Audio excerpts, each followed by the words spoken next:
the weird circle. In this cave by the restless sea, we are met to call from out of the past stories, strange and weird. Bellkeeper, toll the bell, so that all may know we are gathered again in the weird circle.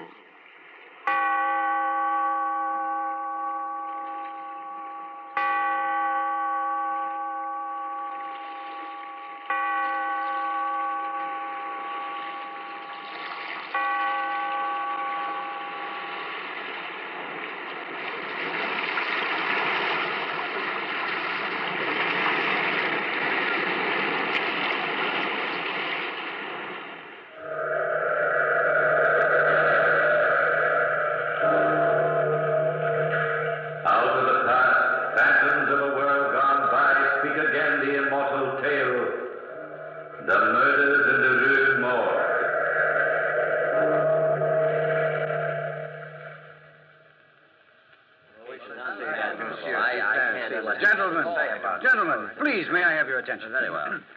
I didn't ask you to come to my humble apartment tonight to endeavor to stun you with my superior knowledge of crime and criminals. I've asked you here only to prove to you that the murders in the Rue Morgue present no great insoluble mystery. Monsieur Dupin, if you think the case is so obvious, tell me, who is the murderer? He will be here shortly, Monsieur le Prefect of Police. Here? Who is it? The murderer here? Gentlemen, I give you my word as a man of honor that he will be here in my apartment at precisely 10 o'clock this evening. How can you be so sure? I have asked him to come. Oh.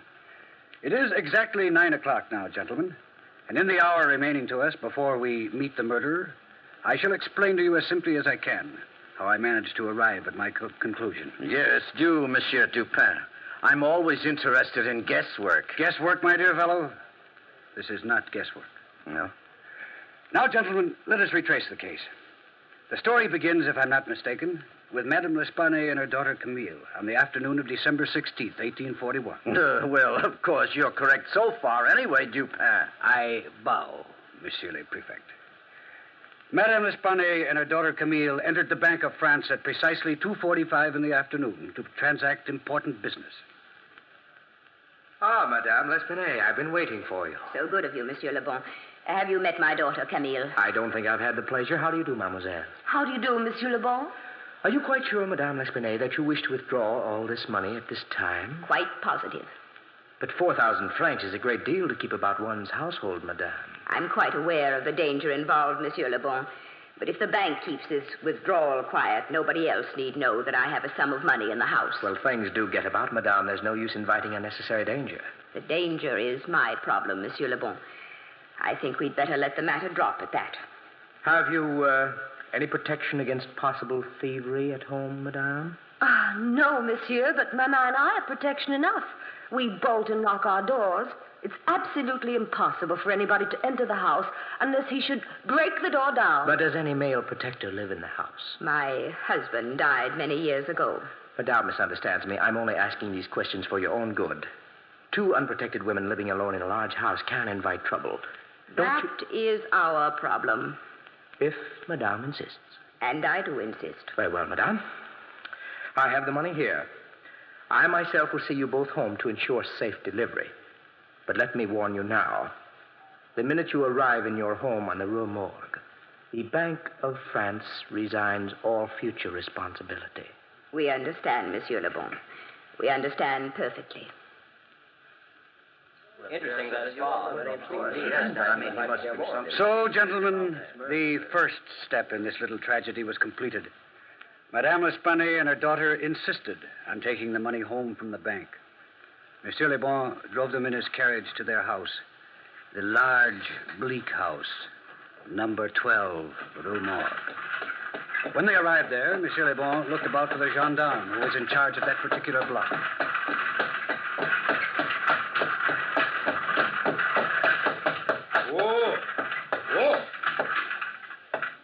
May I help you out, Mademoiselle Camille? Oh, thank you, Monsieur Le Bon. Madame? Thank you. Thank you. Is that the gendarme on the corner? The gendarme usually on this block? Not having had any reason to talk to the gendarme, Monsieur Le Bon, I wouldn't know. Yes, I think it is, monsieur. Gendarme!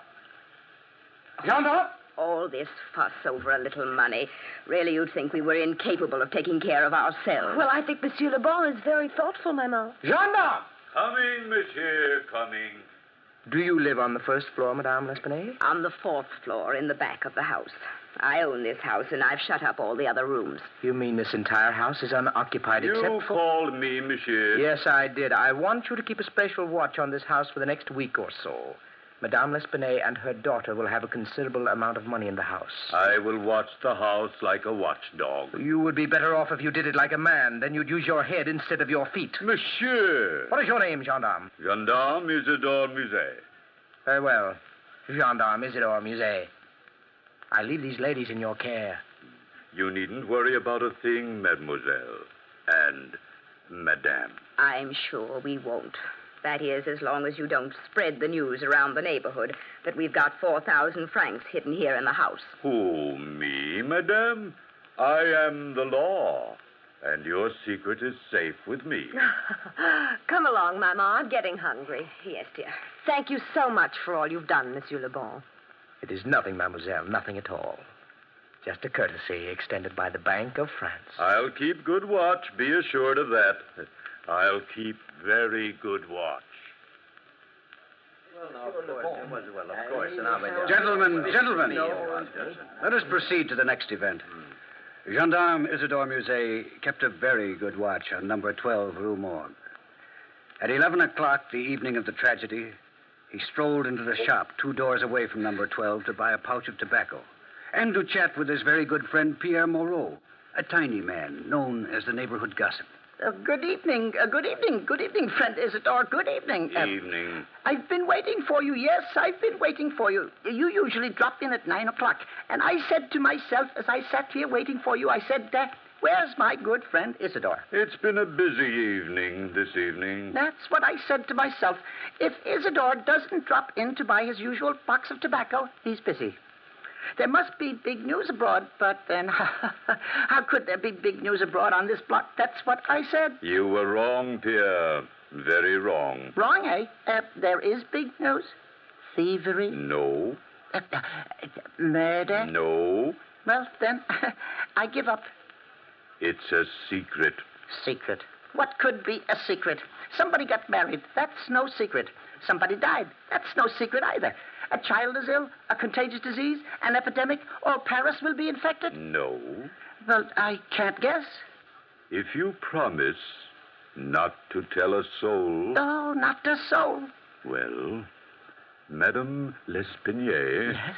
and her daughter Camille have withdrawn 4,000 francs from the bank today and have it hidden in the house somewhere. No. And I must stand on guard. Oh, naturally. But don't tell a soul. No, not a soul. On my honor, not a single soul, Isidore. My word of honor. I swear it now.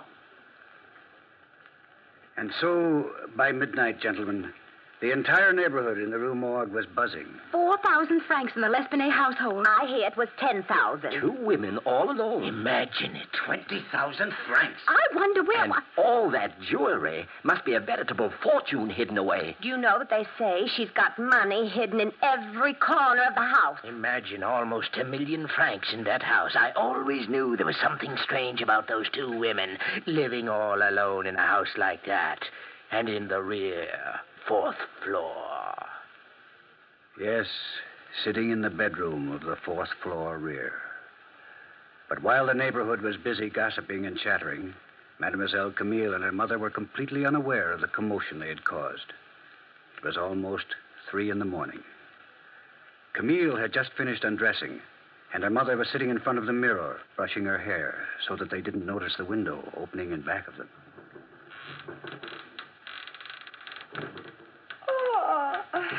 I'm so tired, Maman. Poor Camille. It's been a very busy day. You know, I thought that Monsieur Le Bon was very nice. He seems fairly affable. Oh, Maman, fairly affable. I thought he was perfectly charming. So concerned over us. No man ever gets that concerned over me. Must have been you, darling. All men see... Maman! Maman, look in the mirror. Stay calm, Camille. Don't Mama, move. he's got a razor in his hand. Don't move, Camille. Mama, quick. Let's hide. He's coming closer. Where, Camille? Where shall we go? Into the closet, Mama. Quickly, Mama, into the closet. Close the door. Mama, he'll break the door down. He'll break the door down, Mama. Watch out, Camille. He's breaking it down. Help me, Mama. Help me.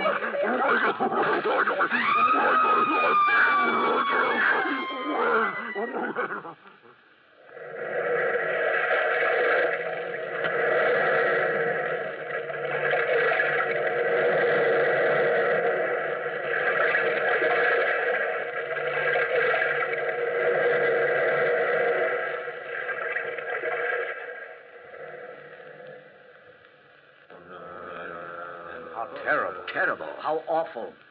Quite right, gentlemen. Simply ghastly. We fully realize that this is a horrible atrocity, but we must remain factual. While all this was going on the fourth floor of number 12 Rue Morgue, the gendarme Isidore Musée, the little tobacconist Pierre Moreau, Monsieur Le Bon, who, strangely enough, was in the neighborhood at that very moment, and a passerby, a sailor, all four were attracted by the screams of the two women and immediately tried to break into number 12 Rue Morgue. Now stand back, everybody, while I break the door down. Stand back. This is the gendarme's job. Break it down, Isidore. Break it down. Up. Follow me, everybody. Up these stairs to the fourth floor. Down right behind you, Isidore. Right behind you. On the next slide. Keep going. Wait a minute. Wait. Listen to that. He's speaking Italian. No, it's Russian, Isidore. No, Italian, Pierre. I think it's Polish. How would you know Polish, Monsieur Le Bon? Have you ever heard Polish spoken? No, but listen again.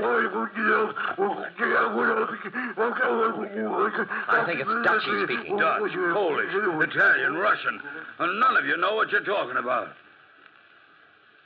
He stopped speaking, hasn't he? Yes, probably escaped. Yes, probably. I wonder. Try the door.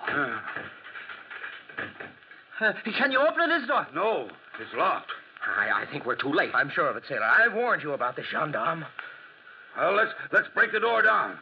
1, 2, 3. Look. What? Oh, the entire room is wrecked. Just exactly as if a maniac had torn up the place. The bed's torn apart. Yes. I've sailed the 7 seas, but I've never seen a place look like this in my entire life. Monsieur Le Bon, where are Mademoiselle Camille and her mother? I don't know. They're not in here. Look. Where? There in the fireplace. Oh. It's Mademoiselle Camille. Dead. Yes. Dead. Poor girl. Here, help me, somebody. Yes, well. Help me lift her up. Look out this window. Huh? The old woman is lying in the courtyard below. The sailor's right. Absolutely right. She's lying in the courtyard below, dead as a dead fish. Oh, probably twice as dead. Somebody is guilty of this. Somebody. And as a member of the Paris police, I mean to find out who that guilty person is. Yes, gentlemen. Isidore Musée, gendarme, swore up and down that he would find the murderer. Well, at 4 o'clock that morning, I was awakened from a sound sleep and called to number 12 Rue Morgue to examine the evidence. Monsieur le Gendarme Musée was running around the room destroying the evidence, or at least what little evidence there was, as fast as he unearthed it. The 3 gentlemen who had been there with him were still waiting round out of a combined feeling of horror and curiosity. The sailor, whose name escaped me, was sitting on what was left of a bed, staring blankly around the room. Monsieur Pierre Moreau, the tobacconist, was watching Isidore Musée, the gendarme, play detective. He played it badly. And Monsieur Le Bon was the picture of dejection. I entered the room and gazed about while Isidore supplied me with all the facts in the case, at least from his point of view. And that is exactly what happened, Monsieur Dupin. Very interesting, Monsieur Isidore Musée. And now, gentlemen, I wish to ask just a few questions. No, go ahead. Now, all of you seem to think you heard the voice of the murderer. Yes, indeed. Well, we did definitely. No doubt about it. And you, Monsieur Isidore Musée, you are positive that the murderer is an Italian? Positive, Monsieur Dupin. Absolutely positive. I could tell by his intonation. Do you speak Italian? Oh, no. Definitely not. Have you ever heard Italian spoken? No, monsieur, never. But I imagine... Yes? You imagine what? Oh, I imagine it would sound like that. I see. And you, Monsieur Le Bon, you said it was Polish. Definitely Polish, without a doubt. I judge you have lived in Poland a long time yet? No, but I heard Polish spoken once. Once. Yes. That makes you an excellent judge of the Polish language. How about you, Monsieur Pierre Moreau? What language did you say it was? Russian, I thought, but that's only a guess, since I admit, and I admit it very freely, I'm not a man to hedge. I've never heard a word of Russian in my life. I thought so. And how about you, sailor? I thought it was Dutch. I don't speak the Dutch language, but I've heard a considerable amount of Dutch spoken when I was in Holland 8 years ago. 8 years ago. I don't mean to make a suggestion, Monsieur Dupin, but Monsieur Le Bon was the only man beside myself who knew about the money being kept in this house. What are you insinuating, Monsieur Musée? Insinuating? I'm an officer of the law, and I think it was very peculiar that you should just happen to be in this neighborhood at 3 o'clock in the morning. Don't you live in this neighborhood, Monsieur Le Bon? No, but I've good reason to be here. Oh, so? Suppose you tell us. Well, I was worried about Mademoiselle Camille. I was rather attracted to the young lady. And, well, I had a feeling that there would be trouble over the money. Well, I was in the corner cafe having some tea until about 10 minutes before the murder occurred. And then you strolled by the house on your way home, correct? Quite correct. My tobacco store is open all night. All tobacco stores are open all night, Monsieur Pierre Moreau. I was just walking by. I didn't steal the money. But naturally. Nobody stole the money. It's in the safe behind this wall. Huh? Are you positive, Monsieur Dupin? Perfectly obvious that the money hasn't been touched. These murders were far too cruel to be instigated by man's greedy desire for financial reward. Here, let me open the safe and show you. I happen to know an interesting combination that will open any safe. I should have been a thief. So, there. That ought to open it. Oh, it did. Naturally. Now, look. There's the 4,000 francs, safe and snug as a 4,000 franc group of notes should be. Well, perhaps Monsieur Le Bon was interrupted in the midst of his thievery. Perhaps he didn't have time to finish. Well, nonsense. Monsieur Le Bon was with you when you walked up the stairs. Well, an accomplice, perhaps. No, Monsieur Isidore Musée. Let me show you something. Look at the fingerprints on this girl's neck. Very strong, heavy prints. And very large, too. Why, yes. The murderer must have been a giant. His hand must have been twice as large as mine, and I have a large hand as hands go. Yes. The murderer was a giant. A giant with extraordinary strength. Gentlemen, I think now I have sufficient clues. Look at this window. It's just a window. Yes, just a window with a cord on it. A broken piece of cord. Clue number 1. Clue number 2. Look at the dead girl's hand. Huh? Why? She has some hair clutched in her hand. Quite correct. And with this cord and this hair, I can find the murderer. Gentlemen, go home. Go home, get a good night's sleep, and I'll hand the murderer over to the prefect of police very soon. Monsieur Dupin, don't forget to mention that I helped you. I'm due for promotion soon. That's very extraordinary. I don't care. And so, messieurs, that is the story. And you have the facts. A piece of cord and some hair. The condition of the room, the strength of the murderer, the passion of the deed, the lack of motivation should all suggest to you the very same thing it suggested to me. Monsieur Dupin, you are talking in circles. Circles? So?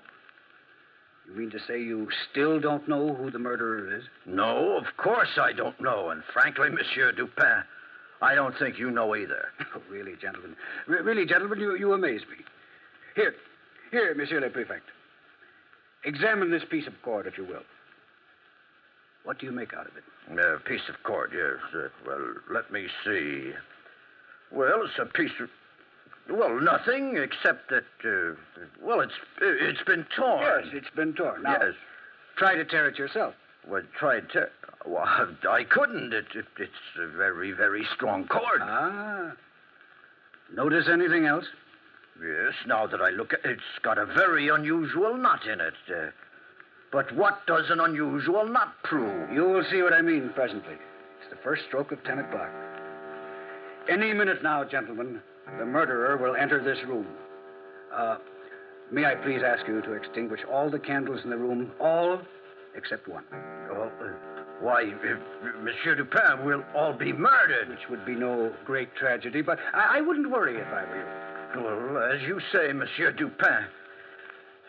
Extinguish the candles, gentlemen. Yes. Now we are in semi-darkness. That is fine.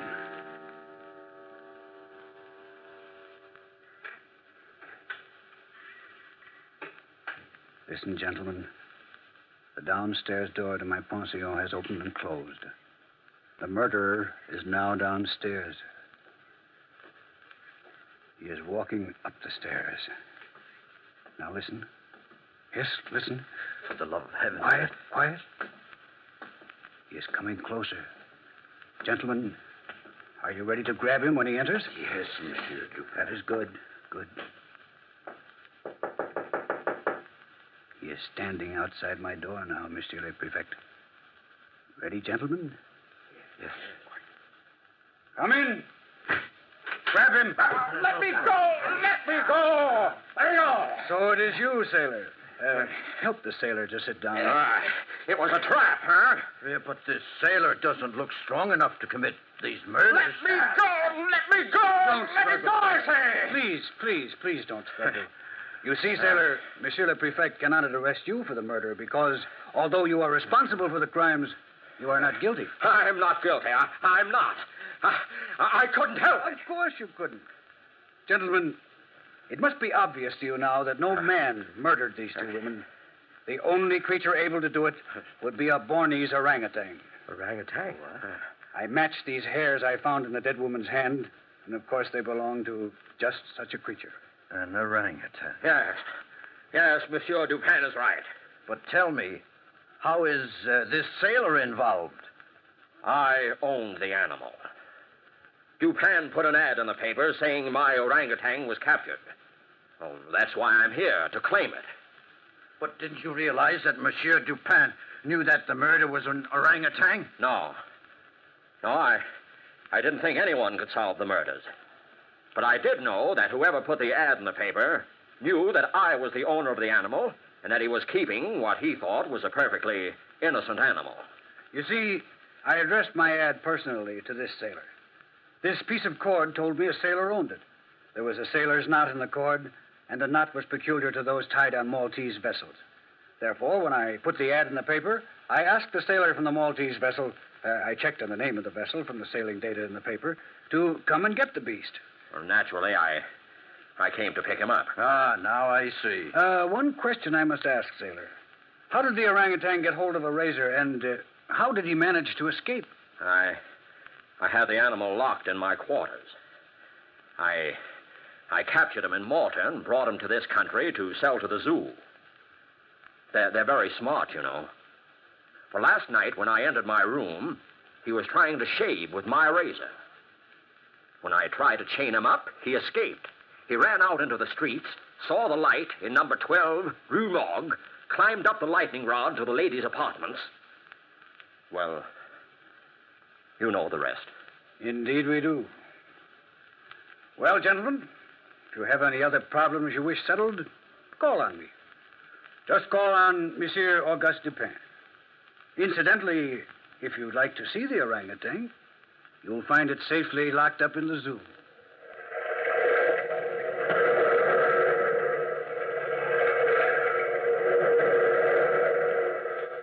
From the time-worn pages of the past, we have brought you the immortal tale, Murders in the Rue Morgue.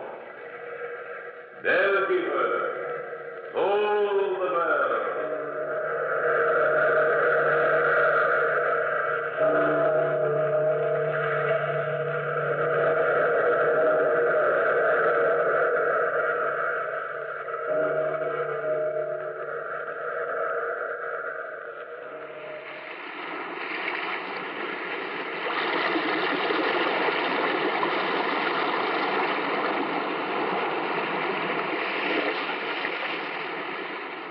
From the time-worn pages of the past, we have heard another immortal tale in The Weird Circle. Bellkeeper, toll the bell.